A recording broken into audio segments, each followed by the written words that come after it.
بسم الله الرحمن الرحيم. الرحمن علم القرآن خلق الإنسان علمه البيان الشمس والقمر بحسبان والنجم والشجر يسجدان والسماء رفعها ووضع الميزان ألا تطغوا في الميزان وأقيموا الوزن بالقسط ولا تخسروا الميزان والأرض وضعها للأنام فيها فاكهة والنخل ذات الأكمام والحب ذو العصف والريحان فبأي آلاء ربكما تكذبان خلق الإنسان من صلصال كالفخار وخلق الجان من مارج من نار فبأي آلاء ربكما تكذبان رب المشرقين ورب المغربين فبأي آلاء ربكما تكذبان مرج البحرين يلتقيان بينهما برزخ لا يبغيان فبأي آلاء ربكما تكذبان يخرج منهما اللؤلؤ والمرجان فبأي آلاء ربكما تكذبان وله الجوار المنشآت في البحر كالأعلام فبأي آلاء ربكما تكذبان كل من عليها فان ويبقى وجه ربك ذو الجلال والإكرام فبأي آلاء ربكما تكذبان يسأله من في السماوات والأرض كل يوم هو في شأن فبأي آلاء ربكما تكذبان سنفرغ لكم أيها الثقلان فبأي آلاء ربكما تكذبان يا معشر الجن والإنس إن استطعتم أن تنفذوا من أقطار السماوات والأرض فانفذوا لا تنفذون إلا بسلطان فبأي آلاء ربكما تكذبان يرسل عليكما شواظ من نار ونحاس فلا تنتصران فبأي آلاء ربكما تكذبان فإذا انشقت السماء فكانت وردة كالدهان فبأي آلاء ربكما تكذبان فيومئذ لا يسأل عن ذنب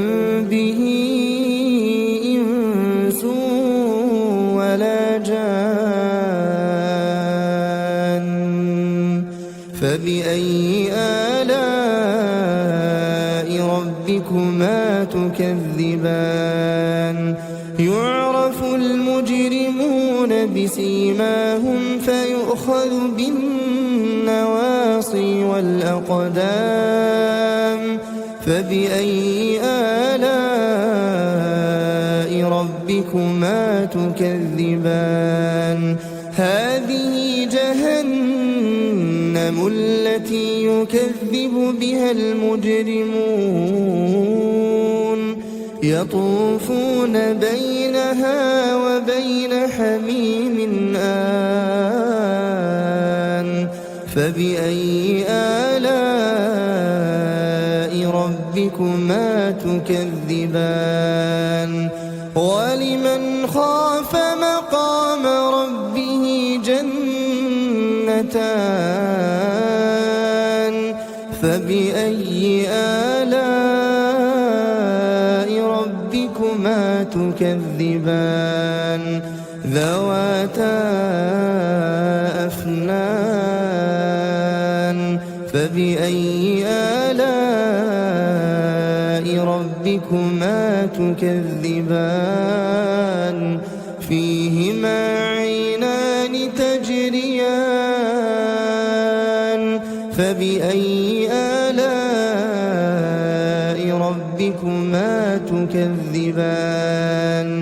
فيهما من كل فاكهة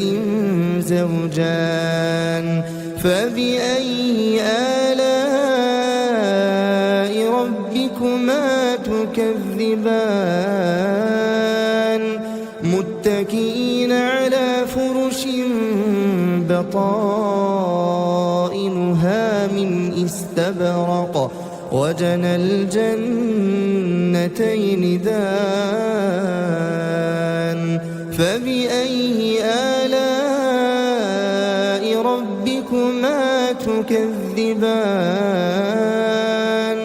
فيهن قاصرات الطرف لم يطمثهن إنس قبلهم ولا جان فبأي آلاء ربكما تكذبان كأنهن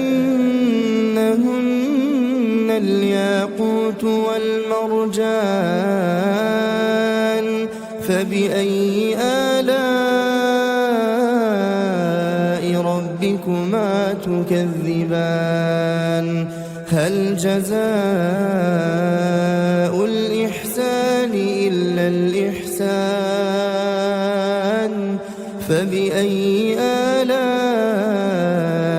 ربكما تكذبان ومن دونهما جنتان فبأي آلاء ربكما تكذبان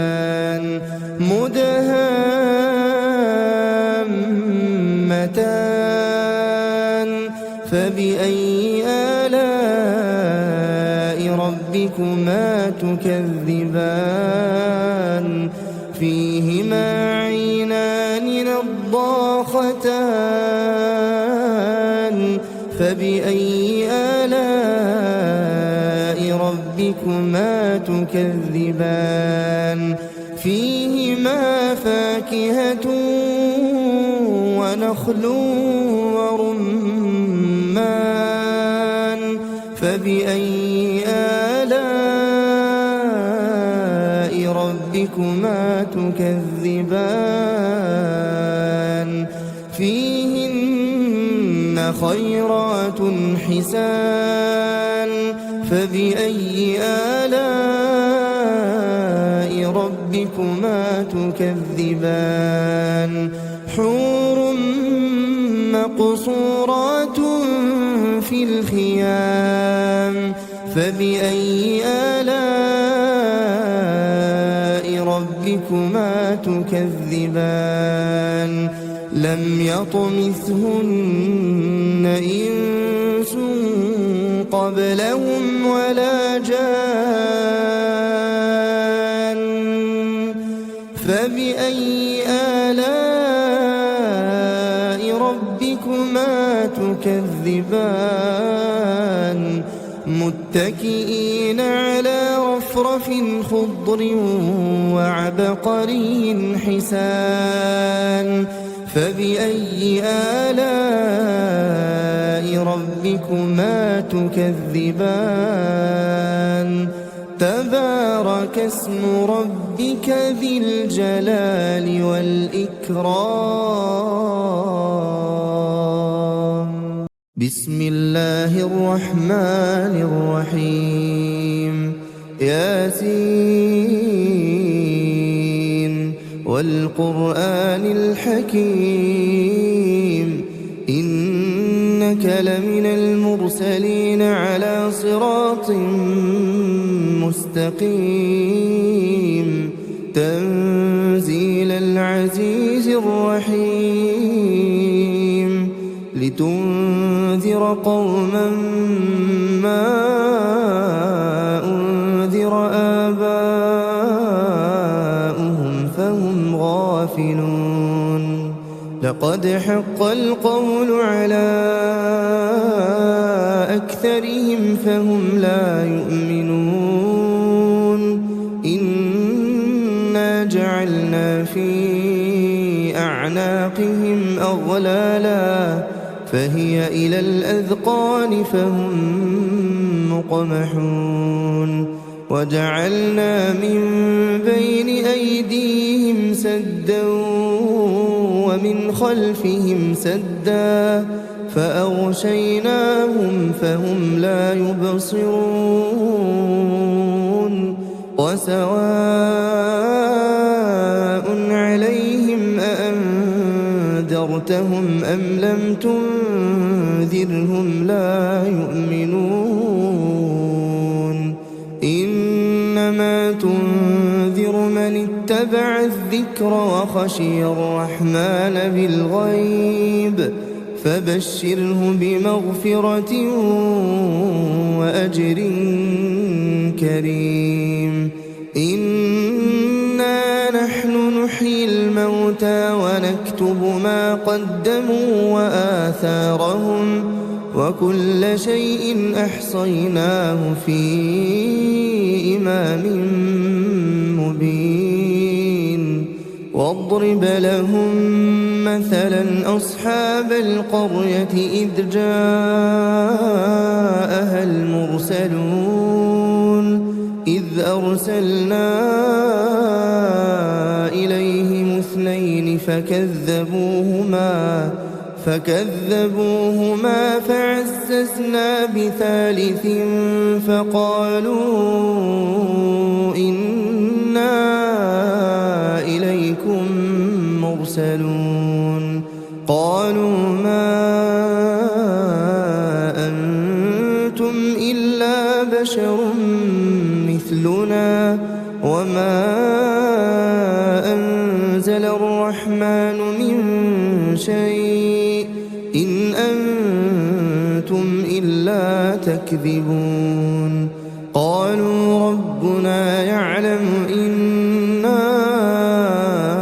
إليكم لمرسلون وما علينا إلا البلاغ المبين قالوا إنا تطيرنا بكم لئن لم تنتهوا لنرجمنكم وليمسنكم منا عذاب أليم قالوا طائركم معكم أئن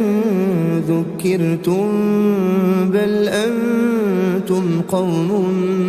مسرفون وجاء من أقصى المدينة رجل يسعى قال يا قوم اتبعوا المرسلين اتبعوا من لا يسألكم أجرا وهم مهتدون وما لي لا أعبد الذي فطرني وإليه ترجعون أأتخذ من دونه آلهة إن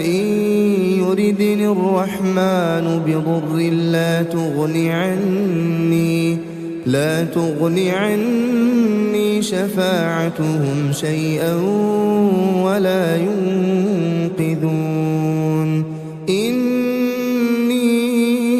إذا لفي ضلال مبين إني آمنت بربكم فاسمعون قيل ادخل الجنة قال يا ليت قومي يعلمون بما غفر لي ربي وجعلني من المكرمين وما أنزلنا على قومه من بعده من جند من السماء وما كنا منزلين إن كانت إلا صيحة واحدة فإذا هم خامدون يا حسرة على العباد ما يأتيهم من رسول إلا كانوا به يستهزئون ألم يروا كم أهلكنا قبلهم من القرون أنهم إليهم لا يرجعون وإن كل لما جميع لدينا محضرون وآية لهم الأرض الميتة أحييناها وأخرجنا منها حبا فمنه يأكلون وجعلنا فيها جنات من نخيل وأعناب وفجرنا فيها من العيون ليأكلوا من ثمره وما عملته أيديهم أفلا يشكرون سبحان الذي خلق الأزواج كلها مما تنبت الأرض ومن أنفسهم ومما لا يعلمون وآية لهم الليل نسلخ منه النهار فإذا هم مظلمون والشمس تجري لمستقر لها ذلك تقدير العزيز العليم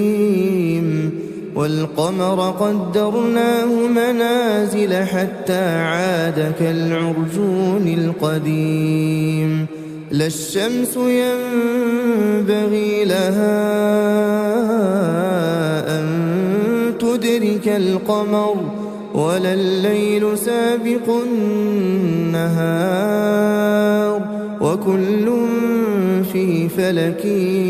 يسبحون وآية لهم أنا حملنا ذريتهم في الفلك المشحون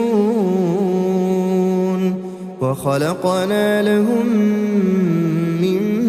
مثله ما يركبون وإن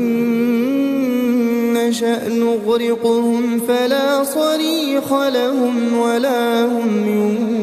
ينقذون إلا رحمة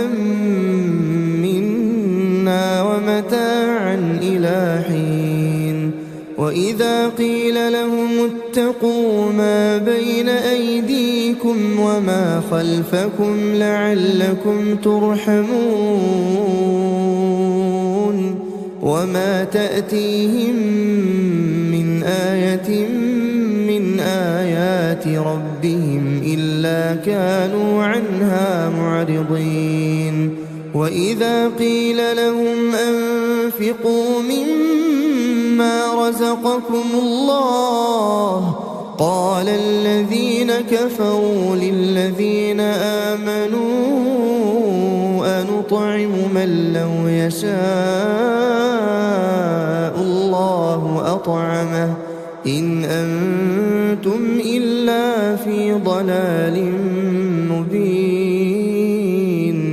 ويقولون متى هذا الوعد إن كنتم صادقين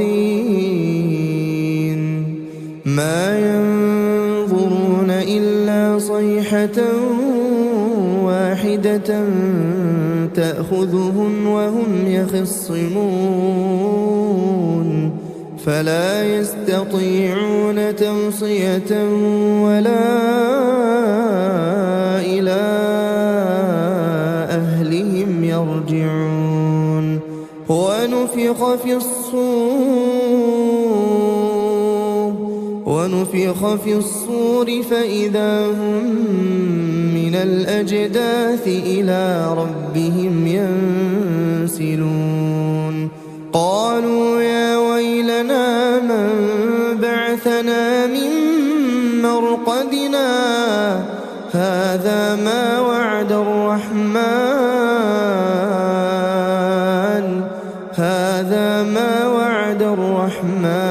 وصدق المرسلون إن كانت إلا صيحة واحدة فإذا هم جميع لدينا محضرون فاليوم لا تظلم نفس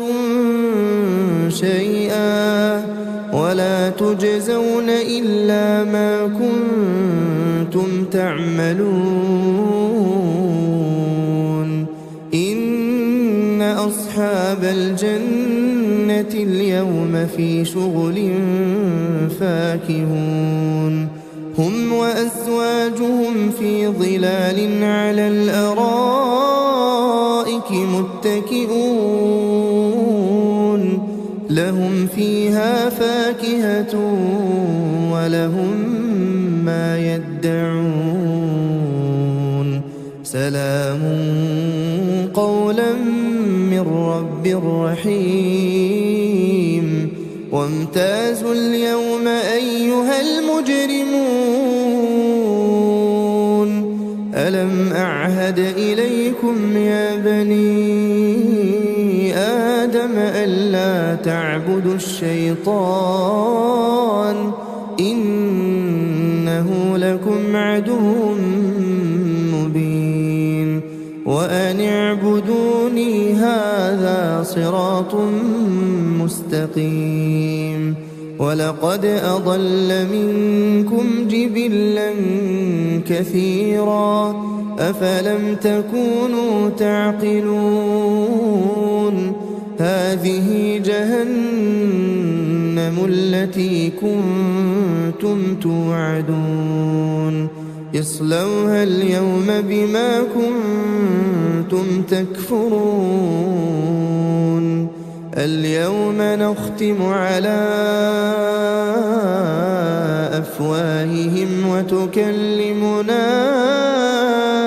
أيديهم وتشهد أرجلهم بما كانوا يكسبون ولو نشاء لطمسنا على أعينهم فاستبقوا الصراط فأنى يبصرون ولو نشاء لمسخناهم على مكانتهم فما استطاعوا مضيا ولا يرجعون ومن نعمره ننكسه في الخلق أفلا يعقلون وما علمناه الشعر وما ينبغي له إن هو إلا ذكر وقرآن مبين لينذر من كان حيا ويحق القول على الكافرين أولم يروا أنا خلقنا لهم مما عملت أيدينا أنعاما فهم لها مالكون وذللناها لهم فمنها ركوبهم ومنها يأكلون ولهم فيها منافع ومشارب أفلا يشكرون واتخذوا من دون الله آلهة لعلهم ينصرون لا يستطيعون نصرهم وهم لهم جند محضرون فلا يحزنك قولهم إنا نعلم ما يسرون وما يعلنون أولم ير الإنسان أنا خلقناه من نطفة فإذا هو خصيم مبين وضرب لنا مثلا ونسي خلقه قال من يحيي العظام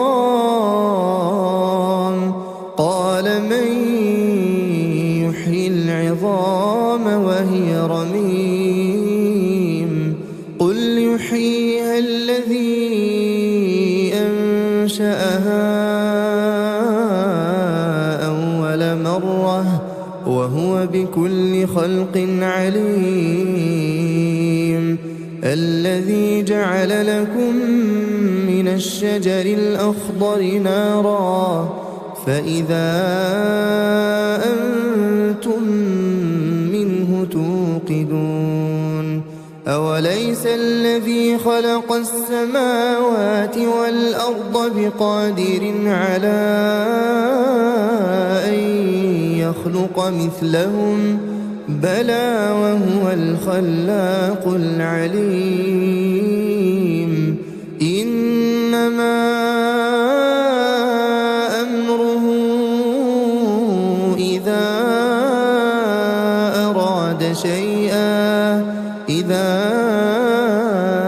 أراد شيئا أن يقول له كن فيكون فسبحان الذي بيده ملكوت كل شيء وإليه ترجعون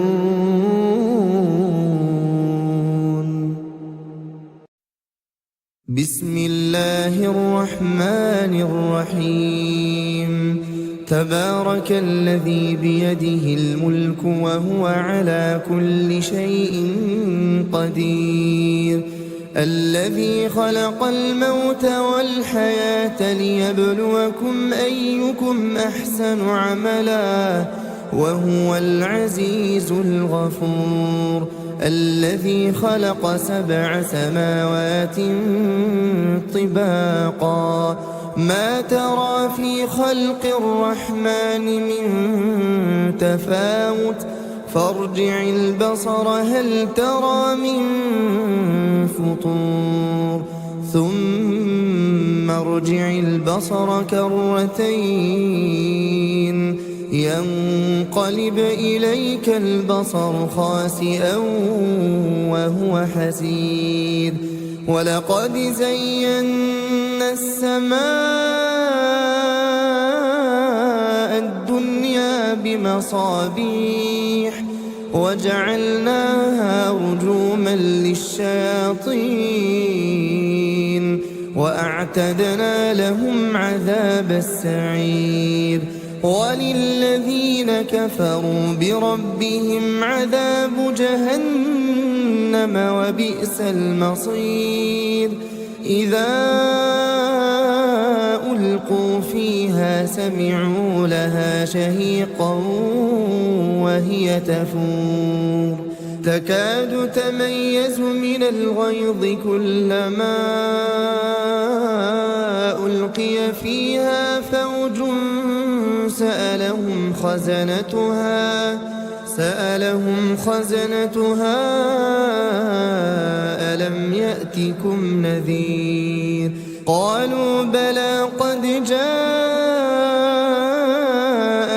نذير فكذبنا وقلنا ما نزل الله من شيء إن أنتم إلا في ضلال كبير وقالوا لو كنا نسمع أو نعقل ما كنا في أصحاب السعير فاعترفوا بذنبهم فسحقا لأصحاب السعير إن الذين يخشون ربهم بالغيب لهم مغفرة وأجر كبير وأسروا قولكم أو اجهروا به إنه عليم بذات الصدور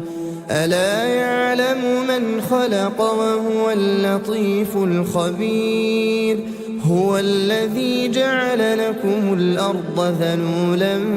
فامشوا في مناكبها وكلوا من رزقه وإليه النشور أأمنتم من في السماء أن يخسف بكم الأرض فإذا هي تمور أم أمنتم من في السماء أن يرسل عليكم حاصبا فستعلمون كيف نذير ولقد كذب الذين من قبلهم فكيف كان نكير أولم يروا إلى الطير فوقهم صافات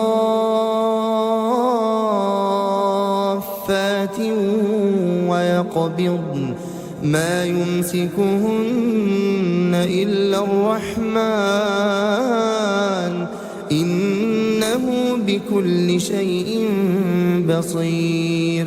أمن هذا الذي هو جند لكم ينصركم من دون الرحمن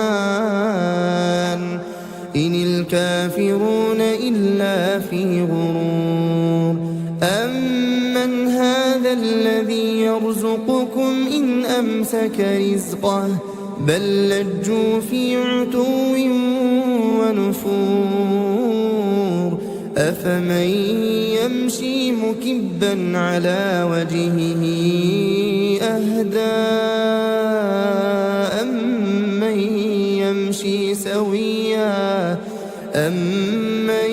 يمشي سويا على صراط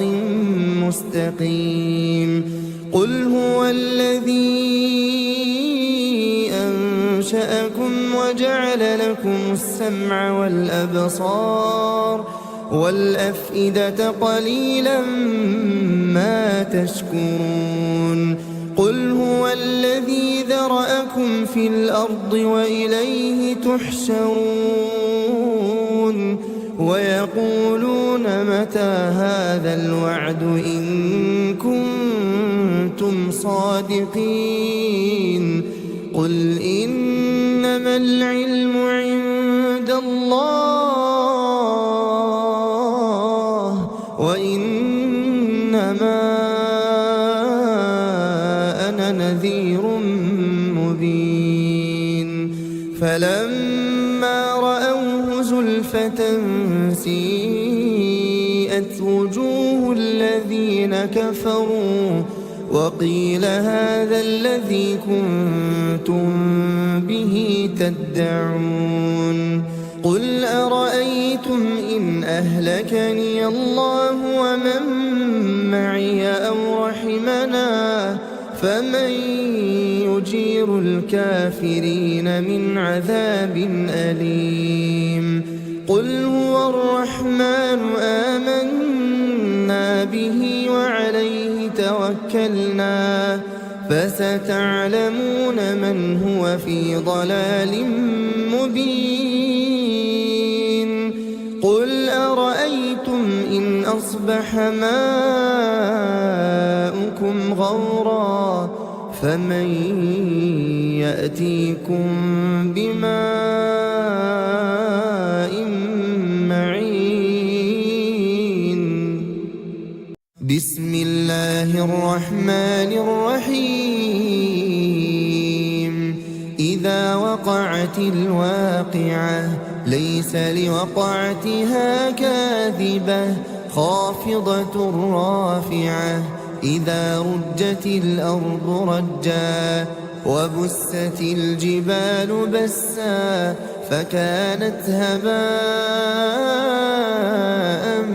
منبثا وكنتم أزواجا ثلاثة فأصحاب الميمنة ما أصحاب الميمنة وأصحاب المشأمة ما أصحاب المشأمة والسابقون السابقون أولئك المقربون في جنات النعيم ثلة من الأولين وقليل من الآخرين على سرر موضونة متكئين عليها متقابلين يطوف عليهم ولدان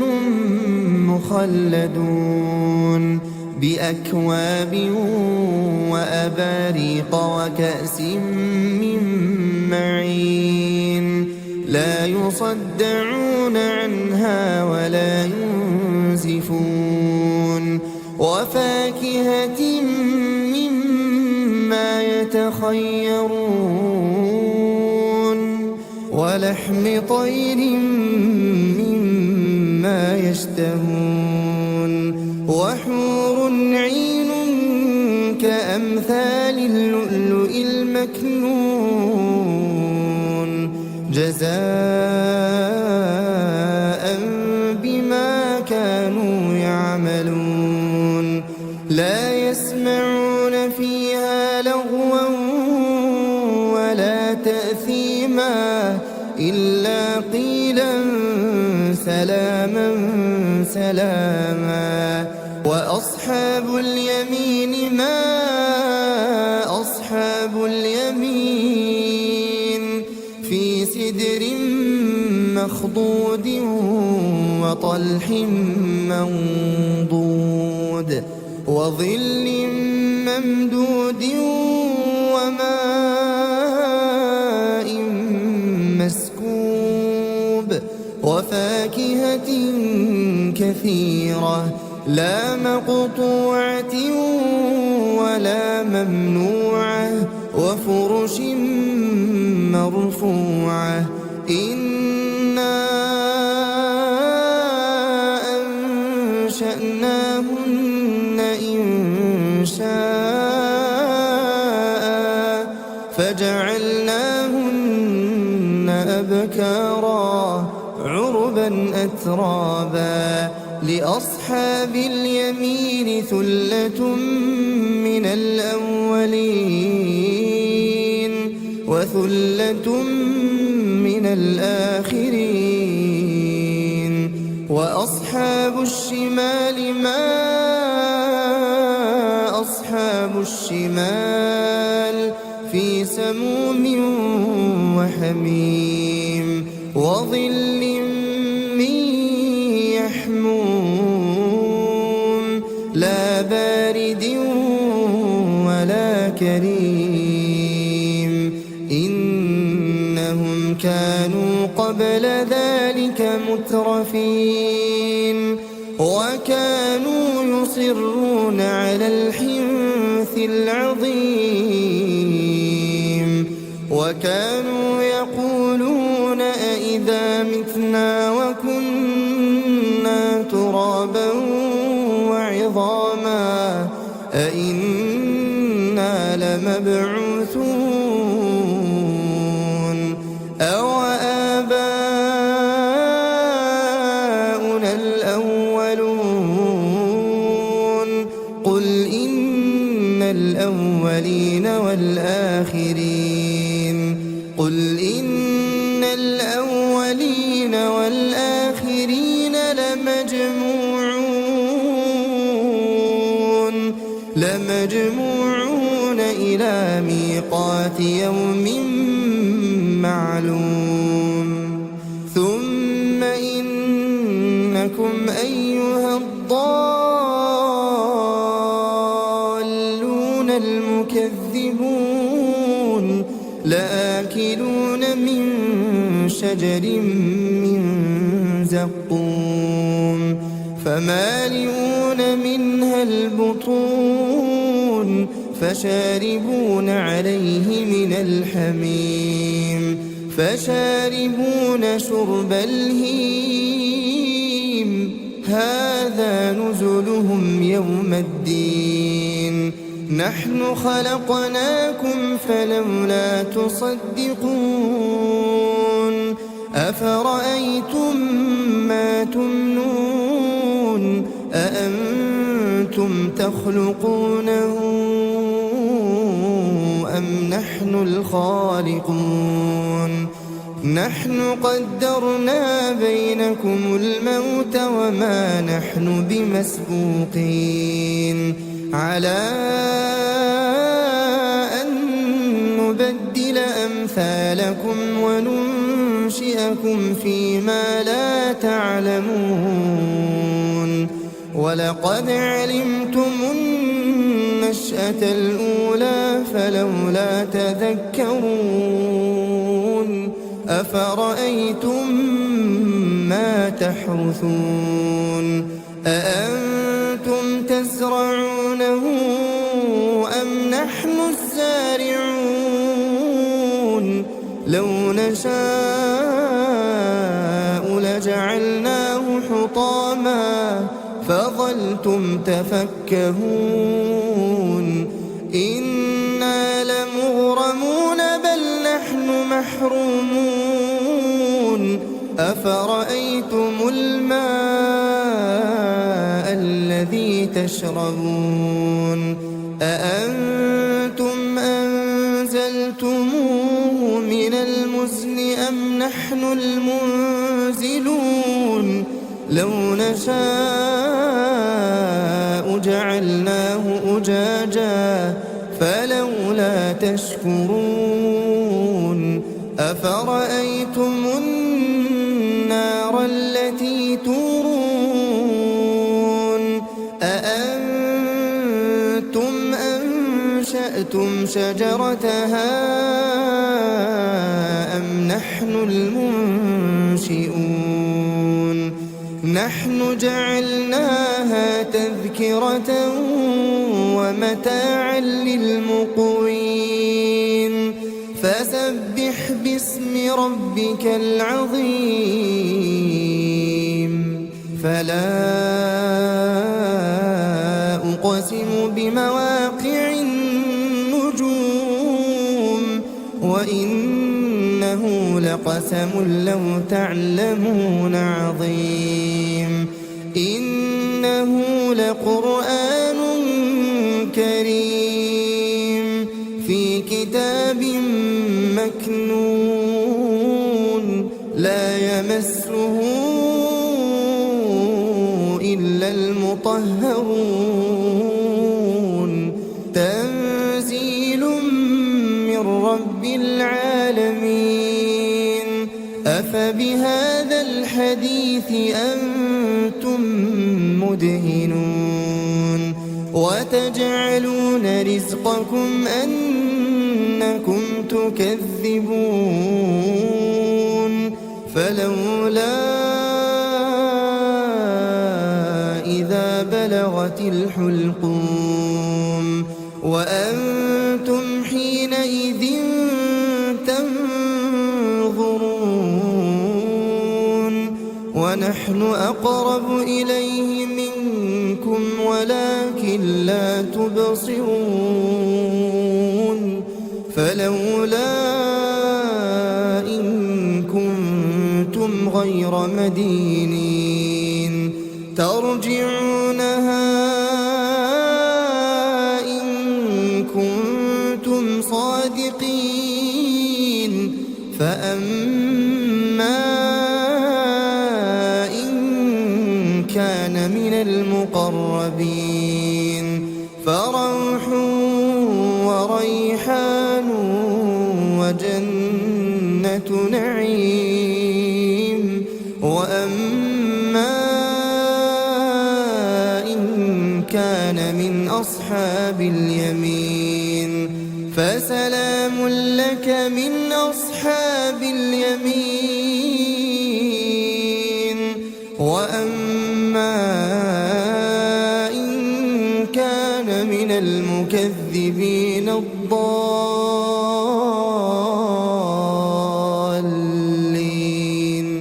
فنزل من حميم وتصلية جحيم إن هذا لهو حق اليقين فسبح باسم ربك العظيم